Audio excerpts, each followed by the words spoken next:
Oh, 4/4, 3/4, 2/4. So if I have a lick,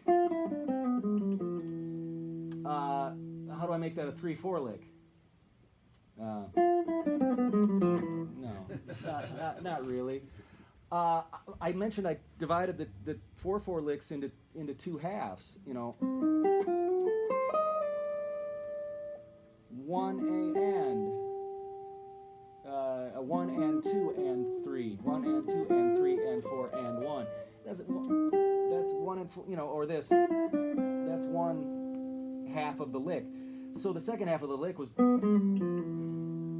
So it could be 1, 2, and 3, and 1, 2, 3, right? It's more what are the last two beats. If I'm in 5/4,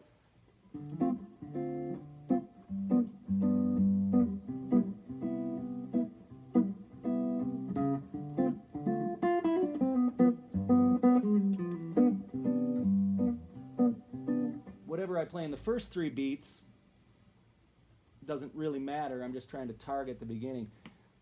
1, 2, and 3, and 1, 2, and 3, and 4, and 5, and 1, 2, and 3, and 4, and 5, and 1, 2, and 3, and 4, and 5, and 1, 2, and 3, and 4, and 5, and 1, 2, and 3, and 4, and 5, and 1, 2, and 3, and 4, and 5, and 1, 2, and 3, and 4, and 5, and 1, and 2, and 3, and 4, and 5, and 1, 2, and 3. So my ideas are 2-beat ideas, primarily, that I could put into any time signature to resolve to the next measure.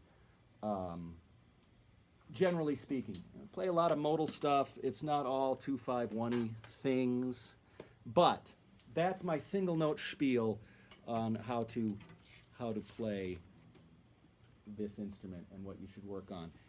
But I don't want to practice scales with you. I just want you to go practice them.